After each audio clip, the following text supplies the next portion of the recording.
Welcome alpha. கர்த்தராகிய இயேசு கிறிஸ்துவ நாமத்தில் உங்களை வரவேற்கிறேன். நாம் படிக்க எடுத்துக்கொண்ட வேத பகுதி உபாகமம் 8ஆம் அதிகாரம் 12வது வசனத்திலிருந்து வாசிப்போம். நீ புசித்து திருப்தியாகி நல்ல வீடுகளை கட்டி அவைகளில் குடியிருக்கும் போது, பொதுவாக நம்ம எல்லாருமே செய்கிற தவறு என்னென்னா, நல்ல வீடுகளை புசித்து திருப்தியாகி நல்ல வீடுகளை கட்டி அவைகளில் குடியிருக்கும் போது எல்லாத்தையும் மறந்துட்டு ஜாலியாக என்ஜாய் பண்ணப்படுவோம். நம்மளுடைய கைனால் வந்ததுன்னு சொல்லி நினச்சிட்டு இதெல்லாம் நம்ம கை காரியம் நினச்சிட்டு இது மாதிரி செய்ய போவோம். இங்கே தான் தவறு விடுகிறது. இங்கே ரொம்ப கேர்ஃபுல்லாக இருக்கணும். இது மாதிரி குடியிருக்கும் போதும் உன் ஆடு மாடுகள் திரட்சியாகி உனக்கு பொண்ணும் வெள்ளியும் பெருகி உனக்கு உண்டானவைகள் எல்லாம் வர்த்திக்க பண்ணும்போது, உன்னுடைய ஃபினான்ஷியல் அசெட்ஸும் பெருசாகி அவைகளெல்லாம் உனக்கு பெருக்கமாக இருக்கிற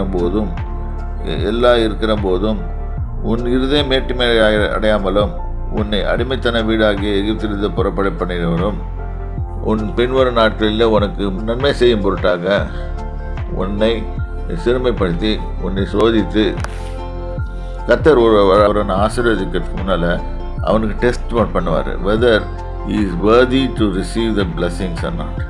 Yes, it is not அது ஒரு இது கிடையாது, கிருபை தான் கொடுக்குறாரு. ஆனாலும் ஒரு வாங்கிறதுக்கு தகுதி உள்ளவனா அப்படின்னு பார்க்கறதுக்காக சிறுமைப்படுத்தி உன்னை சோதித்து கொள்ளைவாய் சர்ப்பங்களும் தேள்களும் தண்ணீர் இல்லாத வறட்சியுமான பயங்கரமான பெரிய வனாந்தர் வழியாக உன்னை அழைத்து வந்துடும். உனக்காக பாறையான கண்மணியிலிருந்து தண்ணீரை புறப்பட பண்ணிடுறோம். இதெல்லாம் அவர் செய்தார். ஏன் இதை செய்து காமிச்சாருன்னா, அவரால் எல்லாம் செய்ய முடியும். ஆனாலும் உன்னால் எதுவுமே செய்ய முடியாது. இதுதான், நம்மளால் எதுவும் செய்ய முடியாது. ஆகவே நம்மளுடைய இது ரொம்ப குறைவு. ஆண்டவருடைய கம்பேர் பண்ணும்போது ஆண்டவர் தான் எல்லாம் சர்வ வல்லவராக இருக்கிறார். ஆகவே அவரை சார்ந்து நாம் ஜீவிக்கும் போது நமக்கு நன்மையானவைகளை அது பலிக்கும். ரெண்டாவது, அவைகளிலே நம்ம சஸ்டெயின்டாக இருப்போம். தட் இஸ் சஸ்டெயின் என்னன்னா அப்படி நிலைத்து இருப்போம். இதுதான் இது வேதம் சொல்லுது. அவரை மறவாத, தேவனாகி கர்த்தரை மறவாதன்னு போட்டிருக்குது. ஆகவே தேவனாகி கர்த்தருடைய பிள்ளைகளே கவனமாக கேளுங்க. உங்களுக்கு பெருதெல்லாம் செல்வங்கெல்லாம் பெருகி வரும்போது அவரை மறந்துடாதீங்க.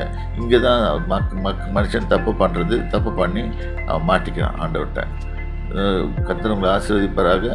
உங்களுக்கு ஞானத்தை கொடுத்து நீங்கள் பெருகும் போதும் கர்த்தரை டிபெண்ட் பண்ணி அவரை நோக்கி வாழ்ந்து கொண்டு ஜீவிக்க கர்த்தர் உங்களுக்கு கிருபை தருவாராக.